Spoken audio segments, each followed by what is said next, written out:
主人公のくせにな。そうよ、下界の二人じゃなくて私こそが主人公なのに。Iya, ketemu lagi dengan saya di channel Runemana Live ya, atau kalian juga bisa manggil saya Rumali saja ya. Hari ini saya ingin membahas satu anime dari Toho buatan Tiongkok ya, yaitu Hifu Club Activity Record ya, yang episode satunya aja ya. Kenapa saya membahas Hifu Club? Karena The Memories of Phantasm pernah saya bahas ya, sama dengan Niji Sosaku ya, Summer Daydream. Ya, mungkin alasannya saya ingin menghibur kalian saja ya. Oke, tanpa basa-basi lagi ya, kita mulai saja membahas sedikit episode dari Hifu Club Activity Record ini ya. Di awal cerita kita sudah bisa melihat ya Yakumo Yukari ya, yang mampu mengendalikan perbatasan ya. Dia berencana untuk menginvasi ibu kota bulan ya. Namun sebelum itu ia harus menghilangkan perbatasan yang memisahkan bulan dengan ibu kota bulan ya, yang dilindungi oleh barier ya. Akhirnya dia berhasil ya menghilangkannya dan berhasil membuat akses ke ibu kota bulan ya. Lalu di lain tempat ya, Usami Renko tengah berbincang ya dengan Maribel Hen ya, salah satu dari karakter di Hifu Club Activity Record ini ya. Ia ingin pergi ke bulan ya, setelah mendengar berita pembukaan tur ke bulan. Mendengar hal itu, Maribel juga ingin ikut tur tersebut ya. Namun ia lebih tertarik pergi ke ibu kota bulan dengan menghilangkan perbatasan ya. Hal ini juga disetujui oleh Renko karena ia juga ingin menyelidiki negeri fantasi di bulan ya. Katanya memiliki peradaban yang maju. Mereka juga sepakat ya dan setuju untuk pergi ke ibu kota bulan ya.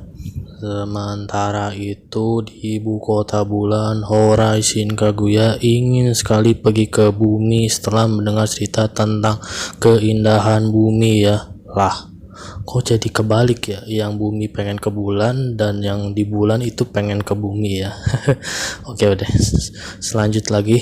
Namun ia ditangkap oleh seseorang dan dibawa ke hadapan Kaisar. Pangeran Suku menuduh Kaguya bahwa ia telah membuat obat keabadian ya, dan mengajukan hukuman kepada Kaguya. Tapi pernyataan ini dibantah oleh Yago Koro Erin ya, karena Kaguya tidak ada sangkut pautnya dengan pembuatan obat keabadian dan mengaku bahwa ialah yang membuatnya ya.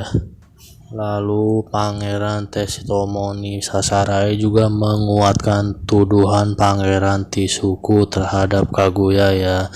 Setelah mendengar cerita Tetsutomo tersebut, Kaisar membuat keputusan bahwa Yagokoro Erin dan Putri Kaguya bersalah ya.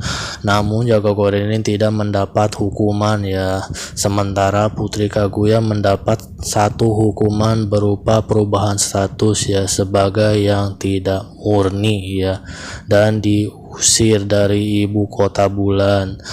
Tak lama kemudian Watatsuki no Yorohime dan Watatsuki no Toyohime membawa kabar buruk. Ibu kota bulan diserang oleh makhluk bumi. Pangeran Tisuku menunjuk Pangeran Sasarai untuk memimpin pasukan untuk menangkal invasi dari bumi.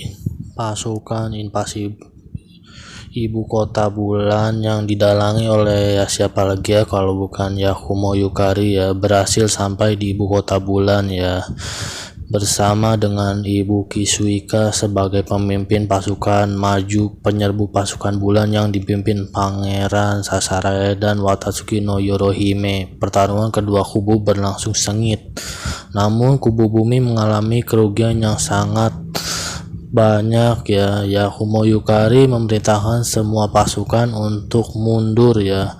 namun dihalangi oleh Watatsuki no Yorohime ya. Pasukan bumi mengalami kekalahan ya. Gimana nggak bisa kalah cobaan. Para pasukan bulan sudah mempersiapkan semuanya ya, dan pasukan bumi tidak menyadarinya ya. Dan lagi pula juga mereka juga bersenjata ya, dan juga ada Watatsuki bersaudara juga ya, yang bisa dibilang yang satu itu bagaikan kekuatan dan yang satunya lagi menggunakan pikiran ya, biar seimbang sepertinya ya. Oke, kita kembali ya ke Renko dan Maribel ya. Dalam perjalanan pulang, Renko dan Maribel bercerita tentang kisah Putri Kaguya dan obat keabadiannya ya. Percakapan mereka sangat panjang ya, sampai larut malam. Kemudian Maribel memutuskan untuk pergi ke bulan ya. Dasar pesan, dasar ngeganggu aja lah. Ulang dinya. Maribel memutuskan untuk pergi ke bulan ya, dan ia berhasil menghilangkan perbatasannya ya dalam sebuah air pancur, dan mereka berhasil pergi ke bulan ya. Sesampai di sana mereka menikmati suasana bulan di dimensi yang berbeda ya, yang ternyata memiliki laut dan banyak pohon persik ya. Dan segitu sajalah untuk episode 1 dari Hifu Club Activity Record ya. Saya membahas ini dengan sangat ringkas ya, jadi jika kalian ingin menontonnya tinggal tonton ya biar lebih jelas ya. Saya cuma membahasnya sedikit saja ya. Oke, dari grafik menurut saya cukup bagus ya, dan musiknya juga ya.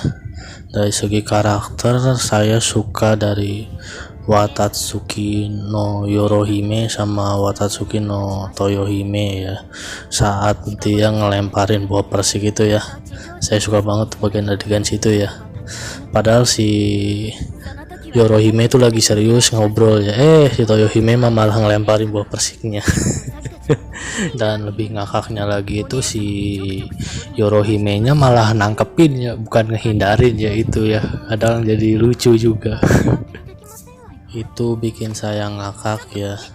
Dan gara-gara anime ini juga ya, saya suka ya sama kedua karakter Lunarian ini ya, si Toyohime sama Yorohime ya. Entah kenapa dari segi gambarnya itu gaya rambutnya berantakan, tapi dari itunya cukup dewasa juga ya. Itu bikin itu saya apa ya aduh, jadi ngebahas hal anehin lagi ya. Oke, segitu saja untuk video di hari Senin tanggal 3 Januari ini ya. Jika ada kata-kata yang salah tolong dimaafkan ya, saya juga masih baru ya di sini ya. Oke, saya Rune Manalive. Sampai jumpa di video saya yang akan datang ya. Untuk di hari berikutnya mungkin saya akan ngupload jarang ya, karena sibuk juga ya. Oke, sampai jumpa.